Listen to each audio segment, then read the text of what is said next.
El número de casos de tuberculosis relacionados con el brote del área de Kansas City sigue aumentando según el Departamento de Salud y Medio Ambiente de Kansas, y la preocupación aumenta cuando se notificó además recientemente un caso en una escuela en Ohio. Por el brote actual de Kansas que comenzó hace un año, ya han fallecido 2 personas en el 2024. Hasta la fecha del 24 de enero del 2025, al menos 67 pacientes estaban recibiendo tratamiento por tuberculosis activa. En la actualidad, un tercio de la población mundial está infectada con el bacilo de la tuberculosis, constituyendo un reservorio a partir del cual se producen futuros casos. Solo en Estados Unidos los casos de tuberculosis aumentaron cada año entre el 2020 y el 2023. Esta tendencia al alza puso fin a las casi 3 décadas de descenso. Pero, ¿qué es la tuberculosis? ¿Qué tan peligrosa es? ¿Qué está pasando realmente en Kansas? De todo esto estaremos hablando en el video de hoy. Ya comenzamos.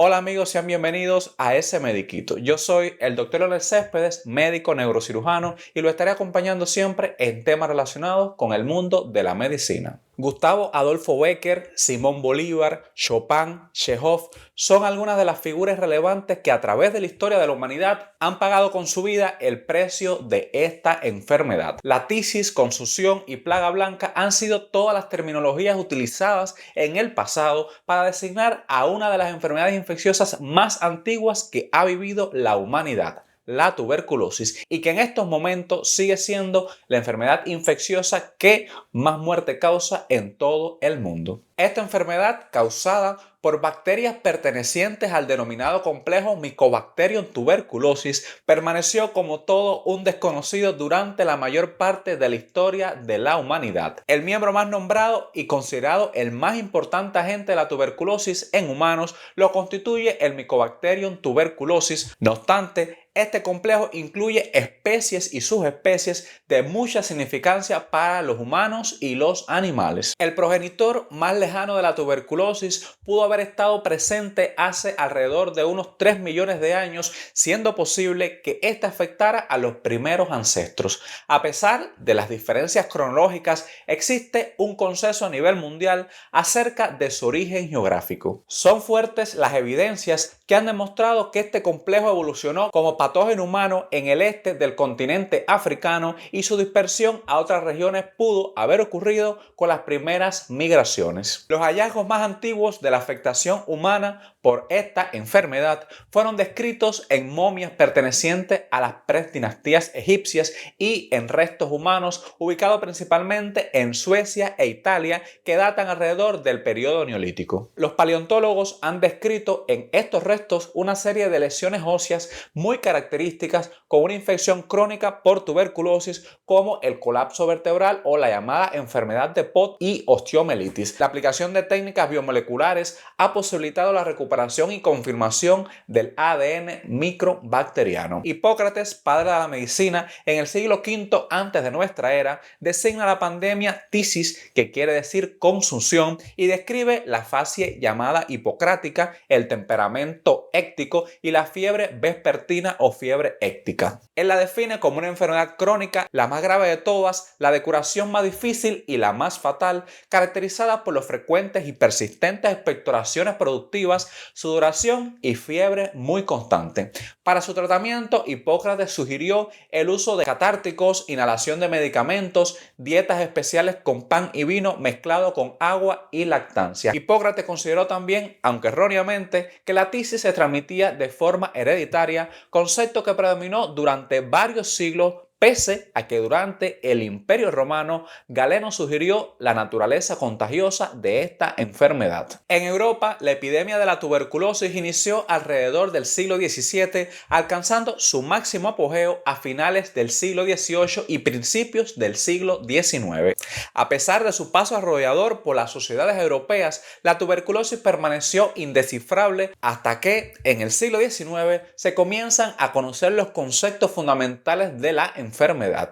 La historia de la tuberculosis tuvo un giro dramático el 24 de marzo de 1882, cuando Robert Koch presentara estudios a la comunidad científica de Berlín y expresara haber identificado el agente causal de la tuberculosis, un microorganismo al que él denominó como bacilo tuberculoso. En sus estudios, Koch describe la tinción, el aislamiento, cultivo del bacilo y la reproducción de la enfermedad a través de la inoculación del bacilo en animales de experimentación. Un poco más acá, en la segunda mitad del siglo XIX, se consideran que el aire fresco y una adecuada alimentación tenían un efecto terapéutico sobre los pacientes tuberculosos. Basado precisamente en este concepto que le comento, nace en 1859 el primer sanatorio de la región montañosa de Silesia en Alemania y posteriormente surgirían muchos otros alrededor de todo el mundo. Con el paso del tiempo, los sanatorios fueron implementando nuevos y mejores procedimientos terapéuticos. El desarrollo de los primeros antibióticos efectivos contra la tuberculosis después de la Segunda Guerra Mundial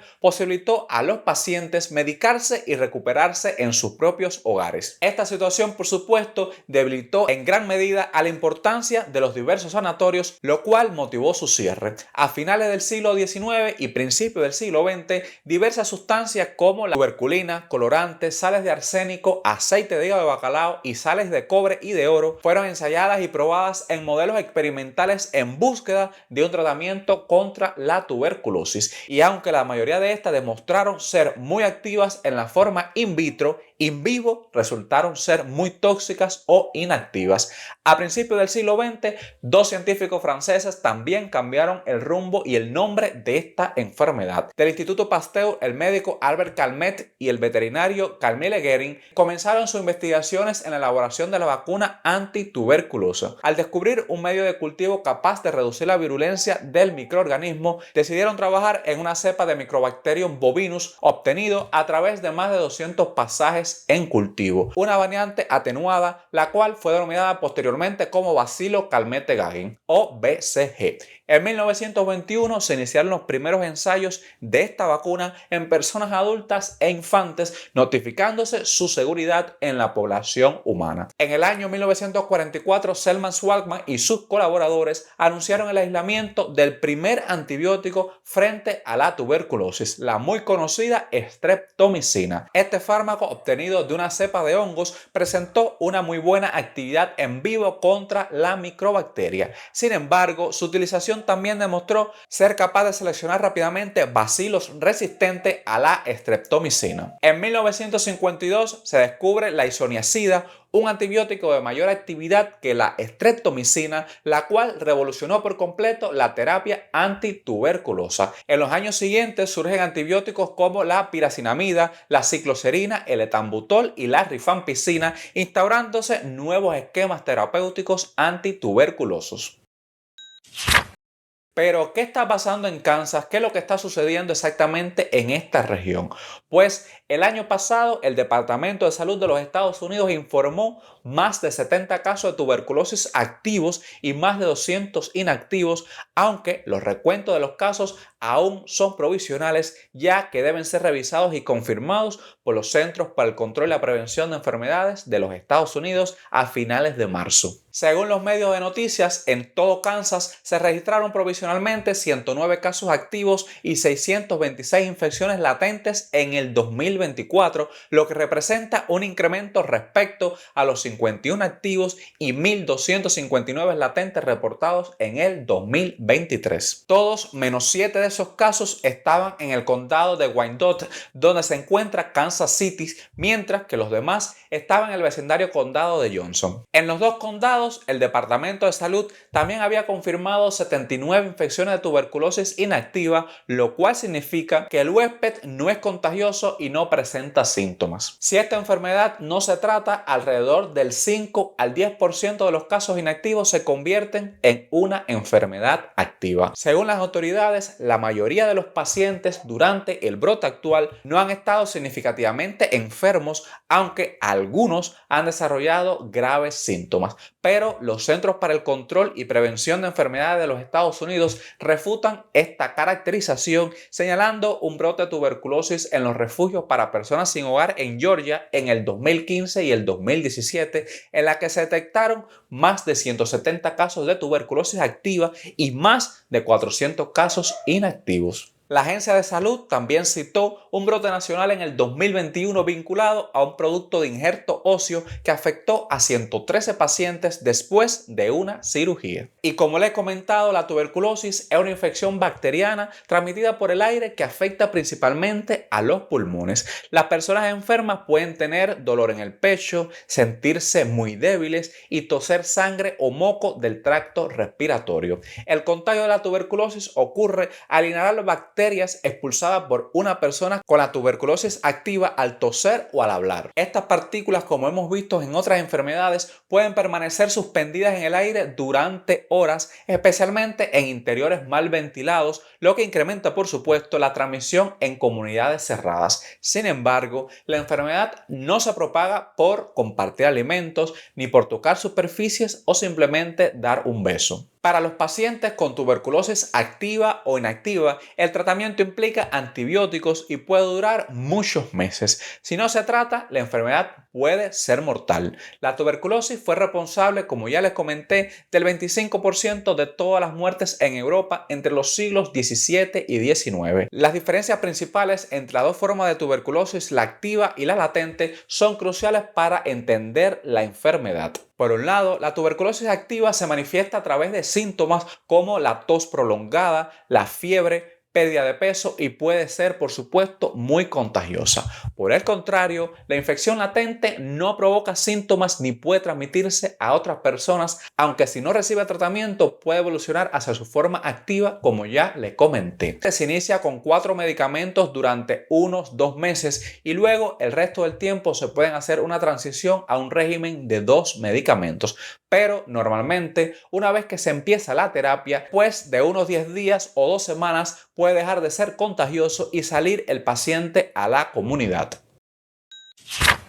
Y seguro que te estás preguntando qué pasa con la vacuna. Pues esta vacuna contra la tuberculosis, como ya le comenté, no se utiliza generalmente en los Estados Unidos, pero sí se administra a niños en países donde la enfermedad es mucho más común. El brote de tuberculosis en Kansas sigue su curso, lo que significa que podría haber más casos en los próximos días. Kansas tiene una tasa baja en general y el estado ha estado viviendo menos infecciones en los últimos meses. Según los Centros para el Control y Prevención de Enfermedades Infecciosas de los Estados Unidos, en el 2023 se reportaron 9.633 casos de tuberculosis activa, lo que refleja un aumento del 15% en comparación con la del 2022.